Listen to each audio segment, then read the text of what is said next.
Good afternoon and welcome back to Sev Talks Money with Dr. Severin Bryan.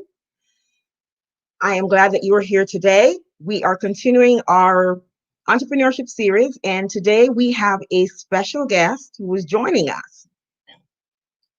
Before I bring him into the stream, I want to invite you to join us every Sunday afternoon at 4:30 p.m. Eastern Time. We meet here and we talk about topics, give you tools and tips to crush debt, build wealth, and gain financial freedom.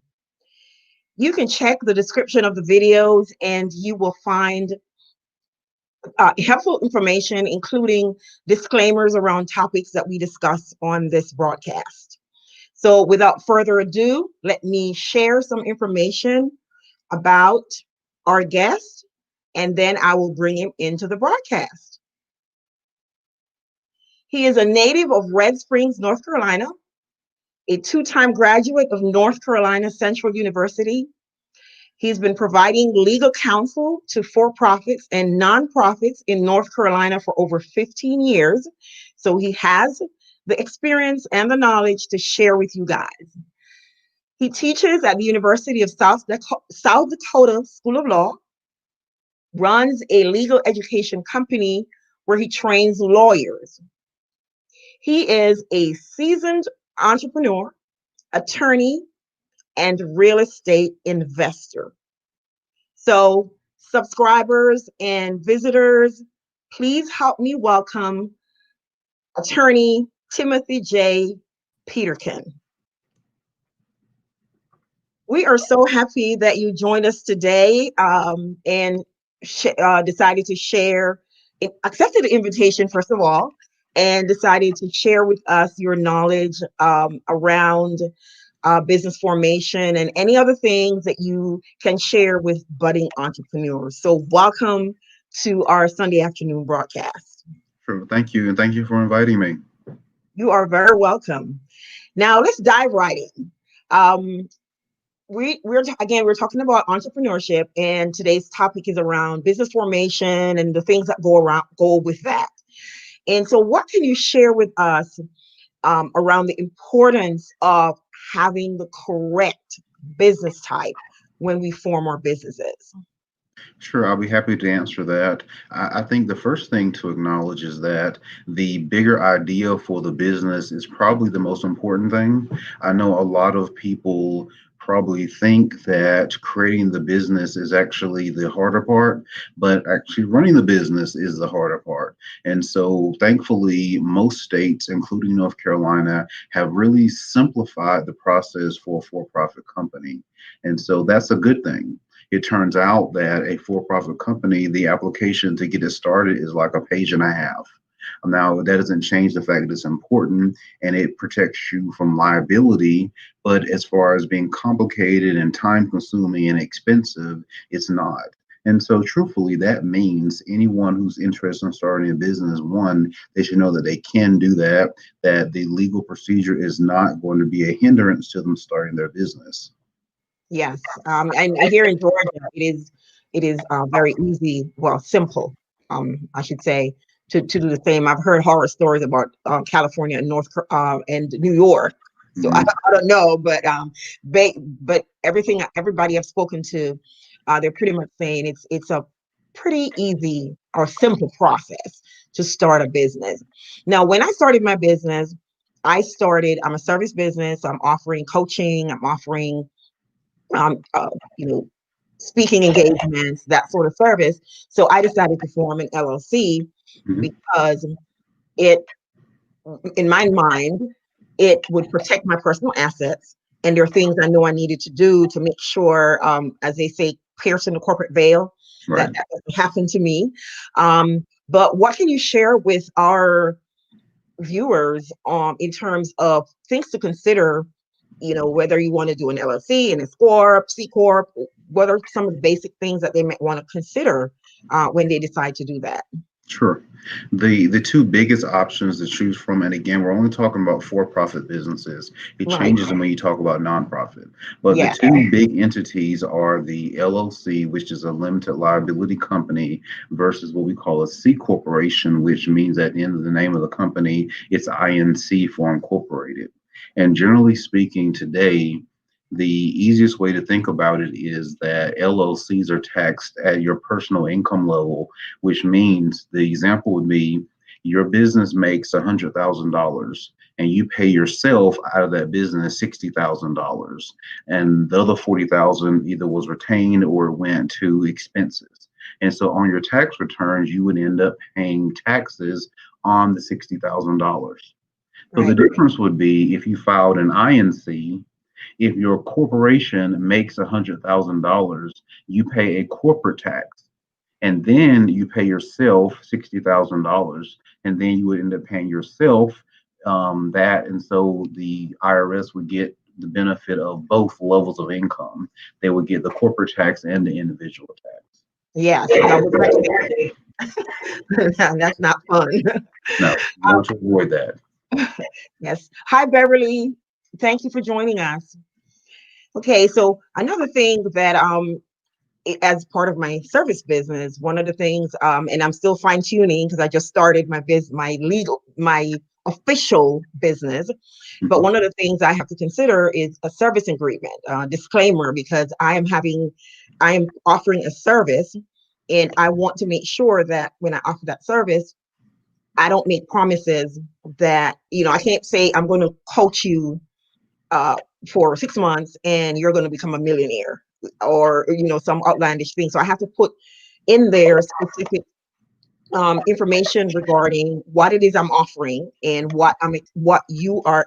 So you see exactly what it is I'm offering. Sure. And so what can you tell us about like service agreements, disclaimers when you're setting up your business, especially in an online environment? Um, what are some of the things that they should consider? My first thing that I tell a business client is that even good people have misunderstandings. And I think they should start off with that appreciation. I'm not necessarily looking for the other party that's trying to trick me or scam me. I'm really thinking about a genuine misunderstanding that can happen. And Yeah. so if you start with that premise that you are seeking to have clarity in what you're doing, you're seeking to create documents that in very plain language explain your services. And so I think if you start with that, you will see that there is a lot of I as a live for a living, I do go to worst case scenario, and so that's sort of how your lawyer will work for you. Like I'll listen to you tell me what your services are, and my mind begins to think, well, how could someone interpret that differently? So, for example, what you said, if you're coaching someone, we would need to make sure that there were no guarantees of results that you could not support, Yeah. and that's an example of a potential misunderstanding. And so in other words, you may never have told someone that you were going to make them a millionaire in 6 months, but they thought that you were, and so they walked away with a completely different understanding than you walked away. So how do you fix that? You simply make it plain, and you say, I do not guarantee increases in income, right? And so that's an example. But all of our business transaction, I think you want to think about it in a way that makes it simple versus complicated, and this understanding that even good people have misunderstandings. And so start with that as your underlying principle. Yeah, I think that's a great way to put it. Saying, there people will have misunderstandings. So you want to just as simple as you can make it, have the language in there to protect yourself, protect your Right. business. Because I've heard horror stories of people who work really hard all their lives and they lose their business because of a simple misunderstanding of what it is somebody's offering, and they did not have the protections of the right type of business formation, and went to court and lost everything Yeah. just because. And then there, of course, there are people out there who they're going to try to find a way anyway, no matter what you do. But you want to go under the assumption that, as you said, it's people can misunderstand or misconstrue the And the process. truth is right, and the truth of the matter is, it really is easier to get advice at the front end versus the back end. This is so amazing to me that people, I guess, I don't know if they think they can't afford counsel or, but developing relationships early on actually is very helpful. I had a case that I litigated in which I represented a company that had engaged in a multi-million dollar transaction, and they had nobody had used a lawyer for their documents. And so Wow. when they walked away from and they signed the documents, both parties understood something totally different. And so once I had to get involved and the other attorney had to get involved on the other side because they all didn't really agree about what they thought was happening. And so looking at a contract would have probably been a couple of $100 versus what ended up being a year in court fighting. And so just thinking about it that way, even just having relationships already set in place, like scheduling a consultation with an attorney that's licensed in your state, just to run through some ideas and so forth, just to have that consultation, scheduling an appointment with an accountant who can just talk to you with some basic ideas, not even necessarily hiring these people at the beginning of your business, but at least establishing a relationship and communicating with someone for the first time and getting some insights and then saying, okay, thank you. And if I need your services, I'll come back to you. Yes, and that's what we last week we talked about contracts, and that's one of the things we were emphasizing is having that legal eye, having that financial eye, looking at your documents, because spending $100, $200 investing in your business is so much cheaper than having to lose a business or spend hundreds of thousands or millions or lose that much money on the back end because you didn't protect yourself up front. Right. So another thing too is the internet. I mean, right now with COVID, we're doing more and more online things. And as the internet grows, one of the things I knew I had to do, make sure I have on my website, is privacy policy. And what can you share around that? Like, I have a payment platform, and I have to make sure I put in there things about, refunds. When do you get a refund? Do you get a refund? What can you share around that, the privacy policies and any payment platforms, and what kinds of language you may need to Mhm. have around that? Well, one of the things that actually makes this much easier is that the company that you're going to utilize for your payment platform is going to require things like that anyway. And so that actually is a pretty easy way to sort of think through how to, as long as you're using a reputable company that, get a recommendation from a friend, for example, is it easy to me? That's something that can simplify that issue for you is just to ask a colleague, who do you guys use for your payment portal? Because in a reputable payment portal will actually make sure that you have those things before they even give you the authority to do it. And so even talking to like your website provider and asking questions about security. Cybersecurity is a big issue. A lot of us are collecting confidential information, and we do have to engage in a process to make sure that we're protecting it.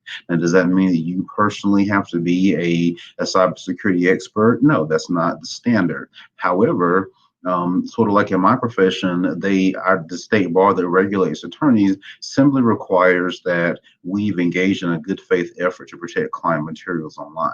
And so that basically means, in real terms, contacting the company that provides my website and asking them, explain to me what the security options are. And as the customer, they need to break it down for me. So a lot of people are intimidated by asking that question because they're not technology savvy. Well, the truth is, you're the customer in that scenario. And so you actually don't have a responsibility to have to walk into a meeting with understanding. You're paying them, Yeah. and so they should actually break it down for you. And so that's been what I've done. I run a web-based company. And we collect payments online. We get all our client information online. And I simply reached out to my provider and I asked, talk to me about security. And of course, it turned out there were some security features that we didn't have. I didn't know. They sounded like great features. I added the features. I don't know a lot about technology, but they were able to explain to me what I had and what was available. And so, sort of just appreciating the role that you're playing in that situation, I think should alleviate some of that anxiety, just knowing that another provider is going to walk you through that because that's their job. Yeah. Yeah. My concern is for business owners to be emboldened. Like there are very important considerations in running a business, but I tend to think most people shy away from just starting their business because they haven't figured everything out. And to me, it's you're growing, you grow into it. And Yeah. so perhaps you don't have everything perfectly set up. And I think, and I've told a lot of clients this as well. You can't. Sometimes you don't get to win everything. Sometimes you have a contract with a person you're working with, and it turns out that there was something you hadn't anticipated, and so you lose out. You may have to work a little harder for a little less with this particular client because you didn't realize the way you had worded the terms in your contract. Well, you accept that. That's a loss. It's not the end of the world. You adjust your contract and you move forward. And Yeah. so that's not a reason not to engage in the business. I've done the same thing. I've had, I remember having a divorce case that I did, and divorces are sort of straightforward, quick things that you do, and you don't charge a lot of money. But then this divorce case became super complicated, and I went back and I looked at my contract, and my contract didn't say what happens when the divorce gets super complicated. Well, it didn't say, so therefore I was stuck, and that was fine. I accepted that as a lesson. But my point is really to say, if you have a great idea, then you should look into running your own business. And these things that we're discussing are important, but I don't want anyone listening to walk away with I'm afraid I'm going to do that. One of the best things that I get to tell people is about the things that I've done wrong in my 15 years of running a business. And so my mistakes are your benefit. So let someone else learn from your mistakes. Yes, and actually next month we're going to be doing a series of women entrepreneurs, and they're going to be sharing their failures and their successes, Sure. because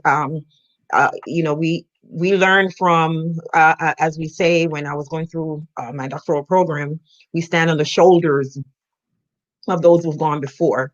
Hi, Judy. Thank you so much for joining us. Yeah, so yeah, this is really great information, and I'm hoping, I know my subscribers will appreciate the information that you've shared so far. And as we wrap up, can you maybe give us some final words on things that a budding entrepreneur, or even an established entrepreneur, should maybe consider outside of these contracts, or just basic things that they should consider, common sense things, because we don't Right. want to make it too complicated. Well, and I'll say something that I didn't always appreciate, but there is a wealth of knowledge that just sits in books. And it sounds so simple, but it's not. Um, just I have spent $20 on a book that has, and I've learned something in that book that has changed the way I operate my business. I read a book called Why Customers Leave and How to Win Them Back. It was a great book. It had basic information, sort of common sense, but at the same time, it made me think. It made me think about my policies, and I ended up changing policies in the way that I was doing certain things in my business. For example, I originally had a no refund policy, and as I read the book, and it talked about weighing and balancing how the customer feels versus the fact that they don't get a refund, I changed the policy. So I no longer have a no refund policy. I give refunds because of the book. And I actually have seen how my customers have reacted to that and just been impressed when something went wrong. I was ready to say, here's a refund. Now let's see what we can do to make you happy. And Yeah. so that sort of, it sounds simple, but it wasn't something that I had thought about. It was just sitting there in the pages of a book. All I had to do was read it. And Yeah. so that's an example of just information that's out there. Another great book is called High Performance Habits by Bouchard. And so that was an example of a book that helped me think about efficiency in general. A lot of us don't have the luxury of just doing one thing. And which is not necessarily a bad thing. I have a book that says you should have at least 7 streams of income, right? Some of you might know what book that is. But again, that's just an example. And so I wanted to become a better manager of my staff. I wanted to figure out how to be more efficient in my day. And so that's what I would leave you with, is say that there's a wealth of information. People who have been successful love to talk about it, and they have put it in books, and you can spend $10 or $15 on a book and actually get a wealth of information. Yeah, what was that first book you shared? I wanted to put it on the banner so that whoever's watching the replay will get it. I did type in the high performance habits. What was the first one again? How to is why customers leave and how to win them back. Okay. All right. And for those of you who were on the broadcast right now, and those of you who are going to be watching the replay, I hope this has been beneficial. And for those of you who are on the broadcast right now, are there any questions that you would like to ask?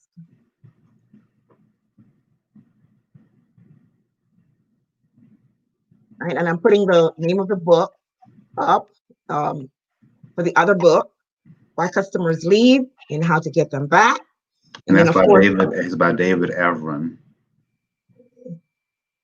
and then of course I shared the other one before, High Performance Habits. So if they work for Attorney Peterkin, then I know they'll work for you guys and for me. These are not these are two books that I have not read, but I'm definitely adding them to my library. All right, so I do see some comments here. Yes, Judy's sharing that record keeping is very important, whether for taxes, former client, or if your former clients come back and trying to claim that you did something wrong. And for those of you who are watching, please go follow Asian American Focus. She is the person that actually introduced me to Attorney Peterkin. So I want you to go follow her. She also is an attorney, and she has a wealth of knowledge. Okay, so please go follow Asian American Focus. And thank you for sharing, Judy. All right, so I think I'm going to go ahead and wrap up because I don't see any other questions here. And for those of you who are still on the broadcast and those who will be watching the replay, please like, comment, share so other people can be aware of the knowledge. And I'm going to also share Attorney Peterkin's contact information, his website, that you can contact him. It's lawpeopleUSA.com. And please have an attorney review any documents that you are going to that will affect your business. It's better to spend $100, $200 upfront than to lose your business, or to even lose hundreds of thousands of dollars or any amount of money. So please, if you are in the state of North Carolina, and Attorney Peterkin, that's the only state that you're licensed to perform in, North Carolina. That's right. Yes. If you're in the state of North Carolina, please contact him and have him review your documents and save yourself some headache, some time, and some money. Okay. All right. So again, thank you so much. You have shared a lot of great information, and I want to thank you for accepting the invitation to appear on this broadcast and for sharing with us your knowledge. Everyone, I will see you back here next Sunday at 4:30 p.m. Eastern Time. I am going to be talking about productivity. We're going to be sharing some websites and some apps that can help you stay productive in your business. Thank you and have a wonderful Sunday afternoon. Thank you.